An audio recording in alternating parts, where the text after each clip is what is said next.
Boom, we're in. Hey, everybody, welcome to Build Momentum in Tough Times.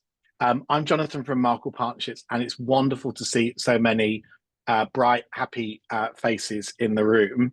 Yeah, it's great to have you here with us, and thank you for taking your time. The background to today's session is, I think many of you will be in our WhatsApp group. If you're not in our WhatsApp group, we will give you the opportunity to join afterwards. We'll send that link through. And we did a bit of a poll about a month ago, just to really find out where people are. And what we got was 3/4 of the people that answered that poll said, well, actually, I'm finding developing and, building corporate partnerships a little bit's tough at the moment. So therefore, we thought, the economy is tough. There's lots of tough stuff going on around the world. So there are some obstacles to building corporate partnerships. So we wanted to put on this session really to give you some inspiration and some ideas of how to build momentum in tough times. And I'm absolutely delighted. We know that what you're going to value the most is really to hear from your peers, hear from other people. So we've lined up 3 really great speakers today from people who are actually getting some progress, getting some results, and really making some headway.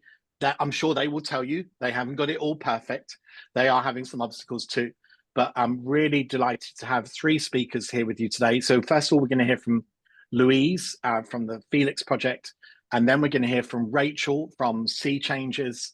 And lastly, we're going to hear from another Louise from Sussex Wildlife Trust. And I've already heard what they've got to say. Each of them is going to finish their talk with 3 recommendations. And then I will share a slide which has got all of their recommendations. And our very own Peter from Remarkable Partnerships is going to pop up with a 10th recommendation to really top them all off. So that's what we're going to do.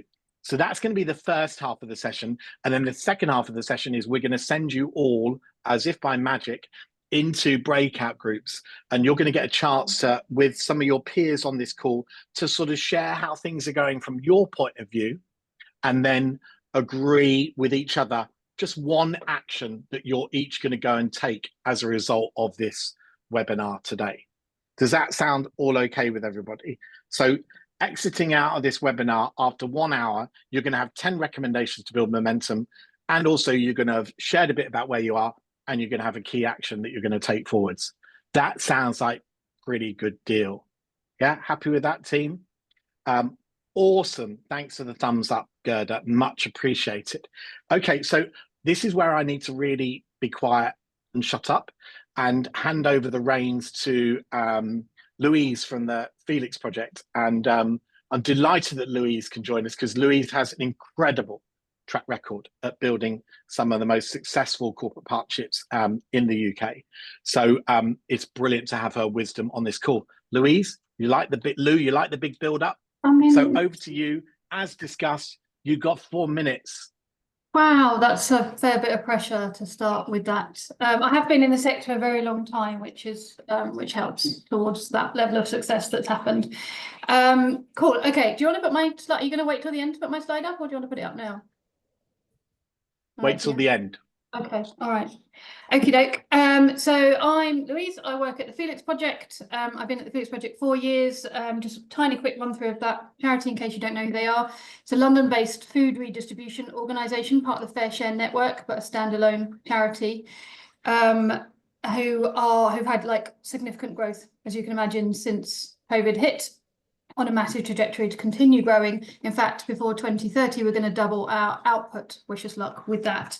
So Jonathan asked me to come up with 3 suggestions for how we have been have had the level of success that we've had as a charity, and kind of my contribution to that. So I'm going to start with, I'm really glad I'm going first as well, just in case the other speakers have got the same ones as me, and then I can get them out first. So my first one is outside the box thinking.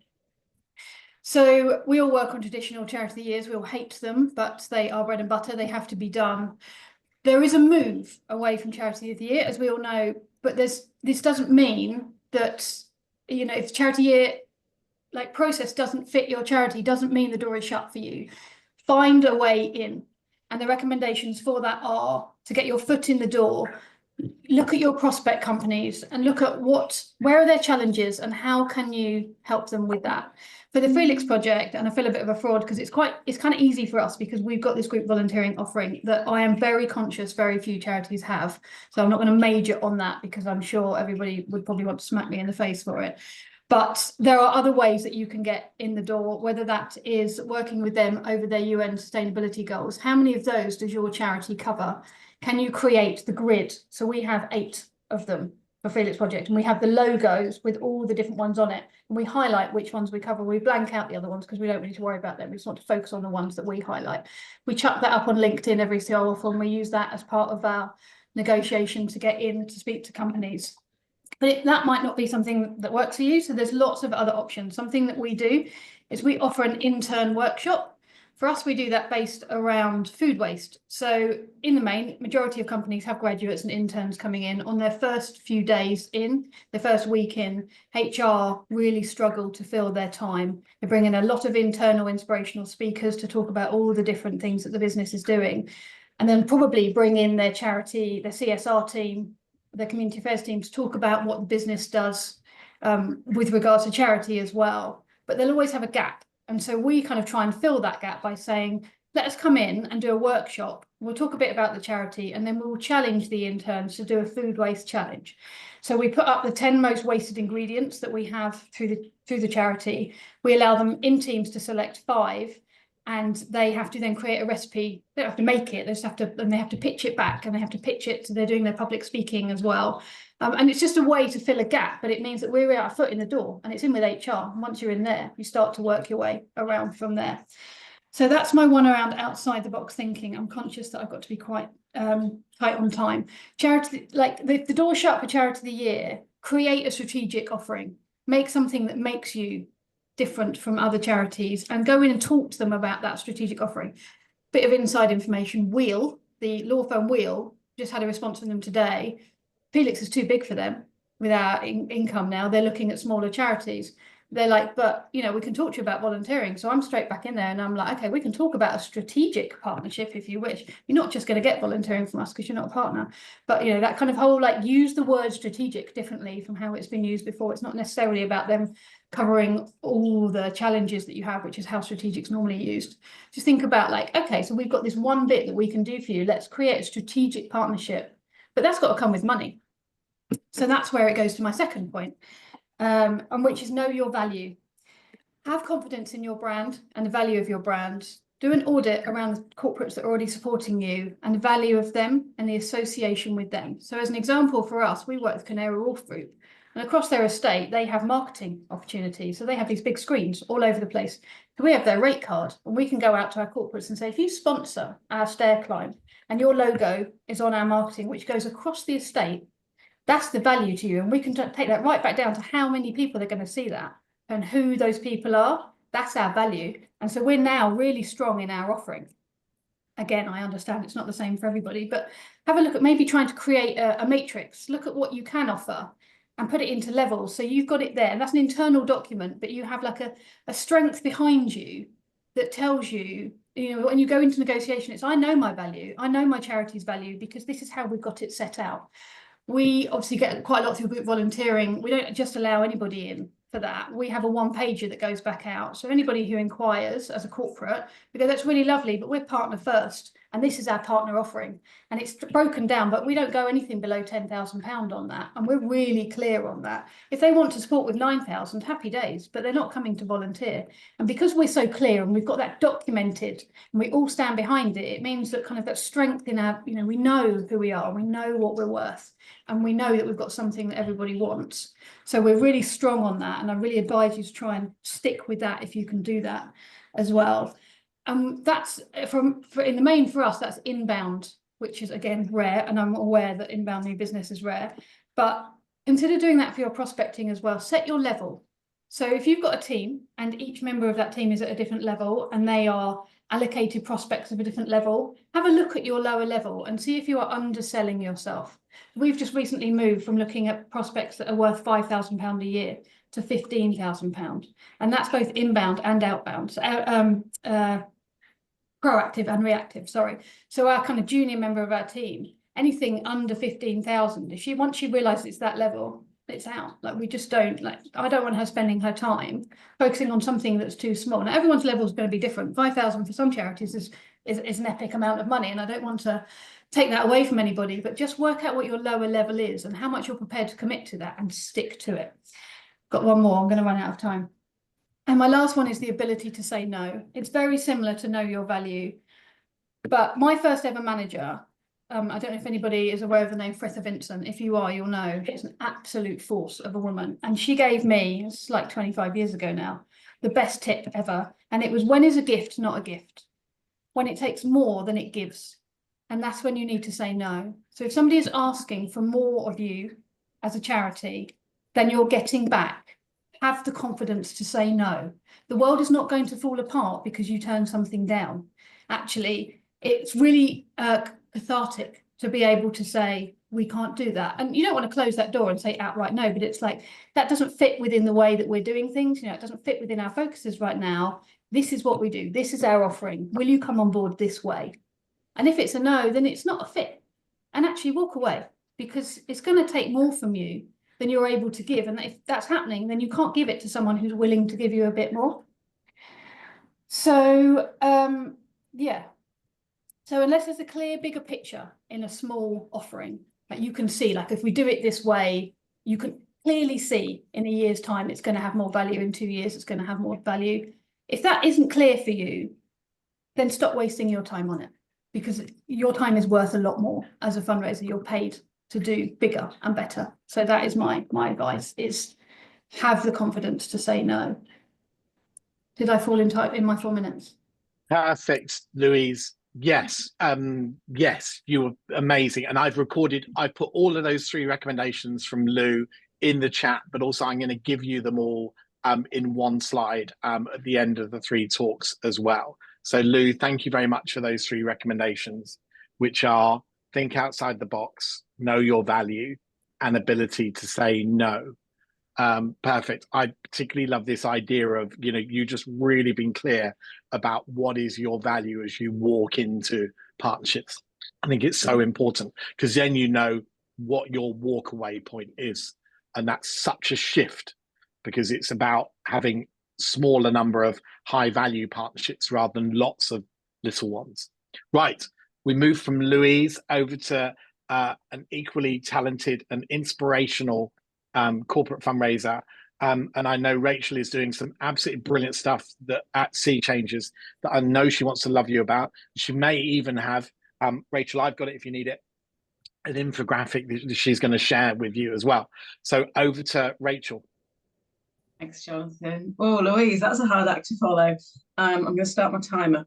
So really, really happy to be here. Pleasure to see everybody. I am Rachel, and I'm heading up the corporate partnerships division of Sea Changes, but it's not really a division because it's just me. And I just work with our 2 co-founders, Rachel and Helen, who can't be here today, unfortunately. So we're a tiny team. And I think I'm maybe coming at this from the other end of the scale as Louise, because we are really just beginning on our corporate partnerships journey. And we kicked off that journey actually by attending Jonathan and Georgina's training in May, I think. So Sea Changes is a marine conservation charity. Hello to all the conservation charities on the call, probably all as small as we are. We are slightly different to others in this space because we fundraise and then distribute that money as grants to community organisations to run their own conservation projects. So we're kind of like that one step removed from the project delivery, which, yes, Louise, makes me jealous of your volunteering offer. So corporate partnerships has been a really important part of our funding mix since we were founded 12, 13 years ago. But we've never really had much structure around how that is done. So attending the Remarkable Partnerships training was really transformative. I've been doing this for 6 months now, so I've done a little wrap up for the board, so I thought I'd share with you what this looks like. And the 6 months has really begun with creating some structure around a pipeline, doing some contact mapping with the trustees, which has yielded lots of warm leads, setting up that discipline of the top 10 that Jonathan and Georgina are so right about. So you can see here what some of the work that we've been doing, and I've been tracking the progress of that pipeline. So we've got now a kind of juicy number of qualified warm leads. We've got our top 10, sort of 13 at the moment, that we're in discussion with. And then, as Jonathan and Georgina have said to everybody, I'm sure, like I find it very motivating that a no hardly ever is actually a no. So they're really just keeping warm that group there in the pipeline. So my top tips, the first one is create excitement. We're quite an upbeat bunch, even though we're a small team at Sea Changers, and I'm blessed because the co-founders are working hand in hand with me on this piece of work. So we have our little nucleus of corporate fundraisers, and we meet every week, and that really keeps us motivated and excited. And the creativity that comes with that, I think, is the important piece with this point. So we really enjoy brainstorming the shared purpose with potential leads ahead of seeing them, even if we never see them, to be honest. Just coming up with a few taglines and slogans and ideas for what that looks and feels like. Actually find that really motivating. So that creative excitement, and bringing the whole of the rest of the Sea Changers volunteer team into some of that conversation actually motivates us as well. So the marketing team quite often join those conversations. So create excitement would be my first tip. The second one is around focus and persist is what I've called it. So that top 10 element really gave us that focus and has been really super useful at Sea Changers. Tracking progress through having a pipeline has given us focus, and having a weekly meeting so that we can hold each other to account on things we said we would do, people we said we would pester, etc. And reminding each other, that persistence piece, I think, has been reminding each other that this is a long game. We've had one partnership agreed in the last 6 months, as you can see on here, but so it's keeping that in mind. This isn't necessarily, we're not necessarily going to see fruit there overnight. So that keeps us motivated.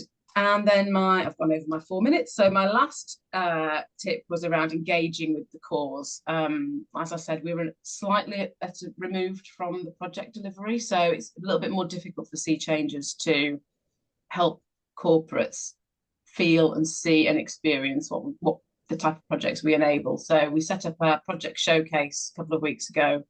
You can see on the screen here where I brought 4 projects together and a group of potential corporate partners to hear from the people who are driving this work, see their kind of the passion and the commitment from them firsthand, which was really effective. And yeah, I think that we'll be doing more of that in the future. I've got an idea for an in-person drinks event, which might be happening in another couple of weeks. So we'll keep on with that engagement piece. That's it. Thank you so much, Rachel. Really valuable recommendations.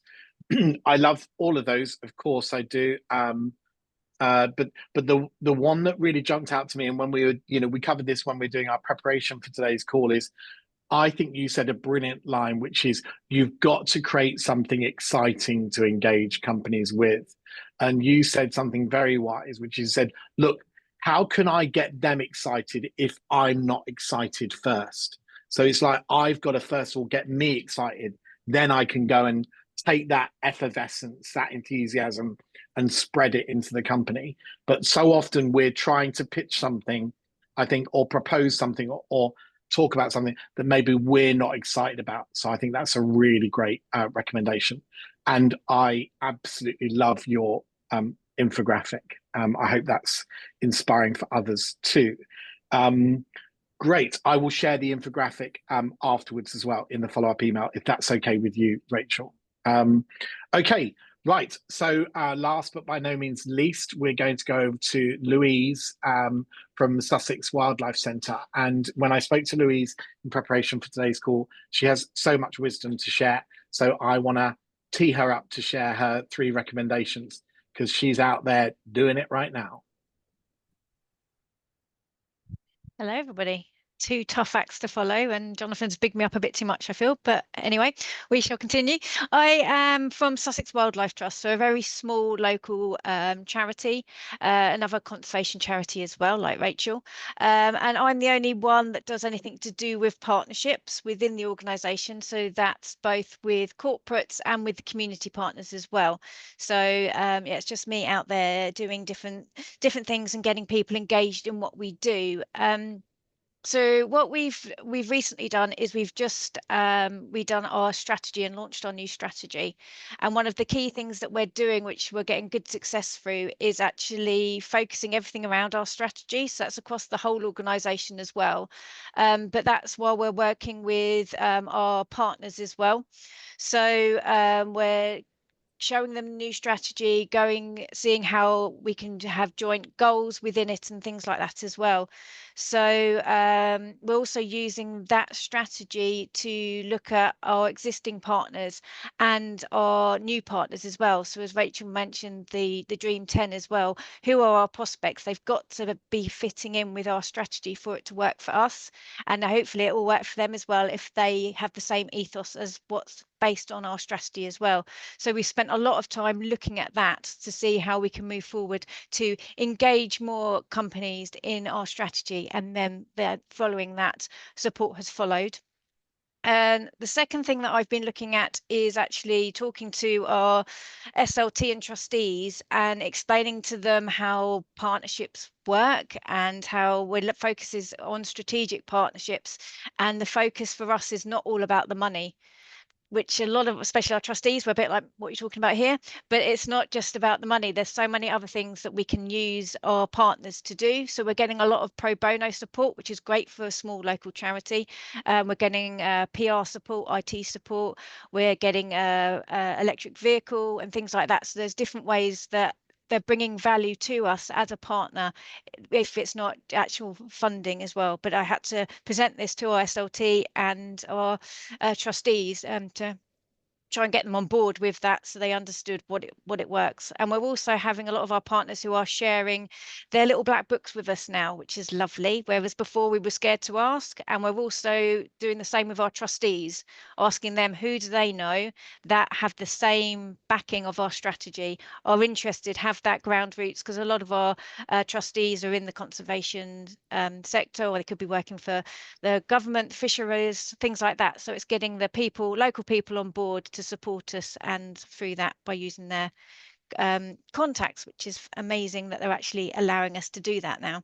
And the last one is we've been going back to our existing partners, because before we were very much transactional in our partnerships, but they weren't really partnerships. We called it business membership, and it was an annual fee that companies were paying. So now we're going back to them and having conversations with these existing partners, again sharing our strategy, but talking about, well, what do you want out of the partnership as well? It's two-sided.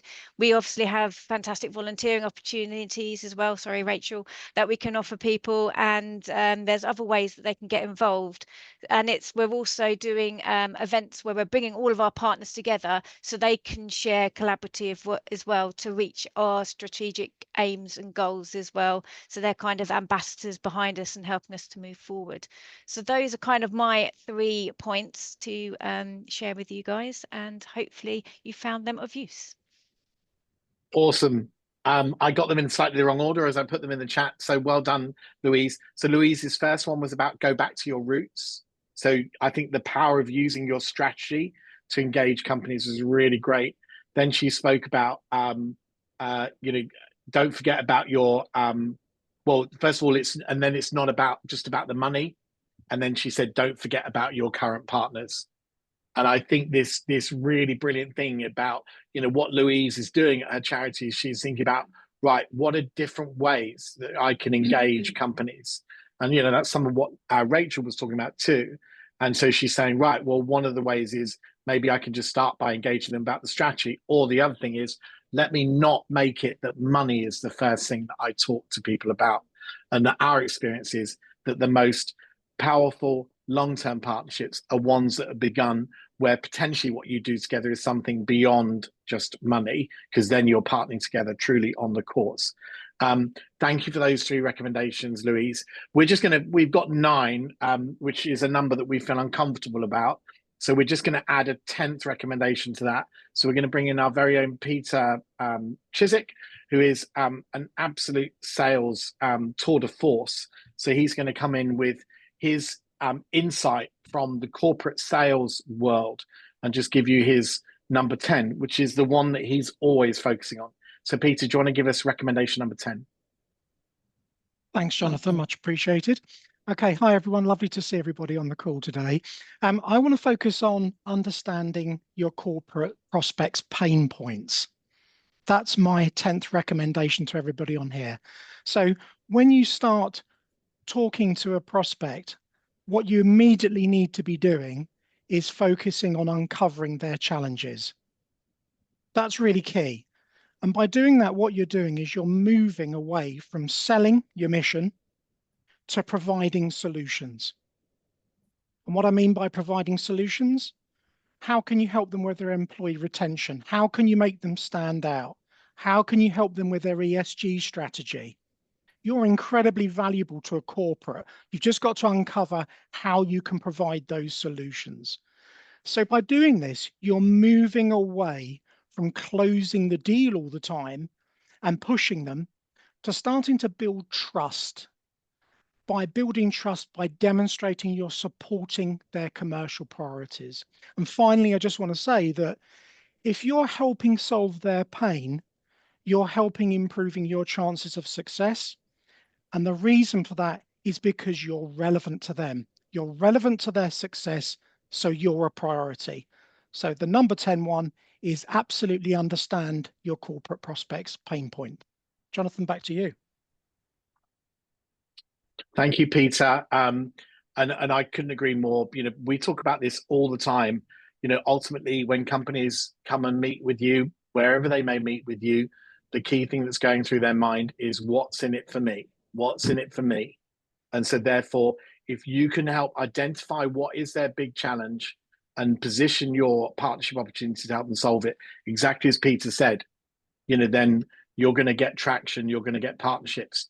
Usually, if your prospect has maybe gone a bit quiet, for example, usually we will often diagnose that as perhaps you haven't found what their pain is and positioned your opportunity as a way to help them solve their pain.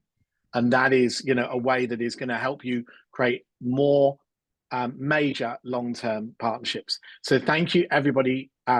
So Lou, Rachel, Louise, and Peter for sharing your recommendations. I'm just going to flash them all up on the screen now so that you can see them. You know, if you want to, you can do a screenshot of that as I put them up, but I will also send them afterwards. So there's all 10 recommendations right now. Okay, so what we're going to do now is we've done the talking bit. Now we want you to do the talking bit. So what we're going to do is we're going to move on to breakout groups. And what we'd love to do is put each of you into a breakout group with approximately 5 people.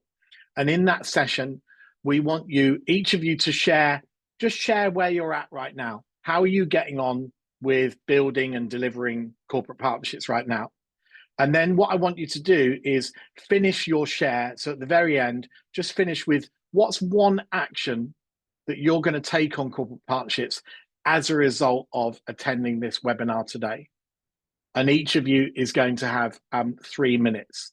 So can you make sure that one person in the room is keeping an eye on time as well? Because we will be strict on time. Otherwise, things really race away from us. So everybody in the room gets a chance to share 3 minutes each and share about how you're getting on, but also share one action that you're going to take following this webinar. And Peter and I will dive in and out of those groups if you need us at all. And Lou, Louise, and Rachel will put you into those groups so you can spread your magic dust into those. My trick is to make sure that I don't put all 3 of you in the same group, because that's going to be, although maybe that would be an amazing thing to do. Let me stop sharing, and I'm just going to pause. I'm going to.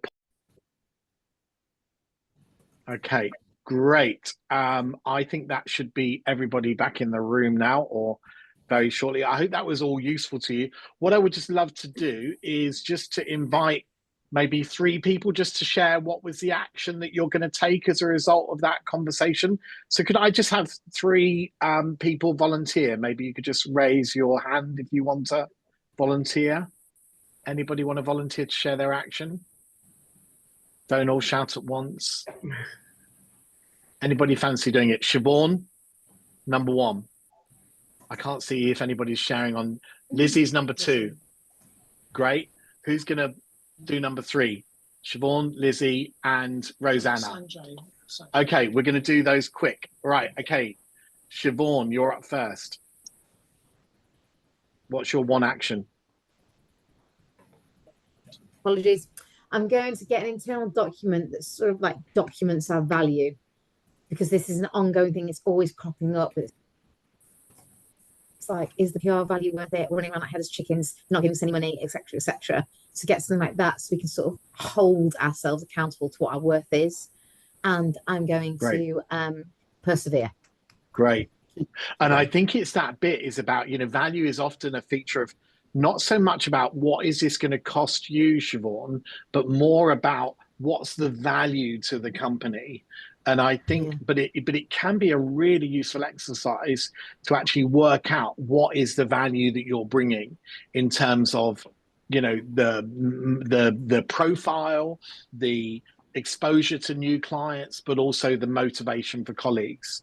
So yeah, really good exercise to go through. Because for example, if you can help their employee retainment, you know, every time they lose an employee, it probably costs them roughly about £35,000. So how many employees are you going to help them retain? How much media exposure are you going to give them? What's the value of your brand?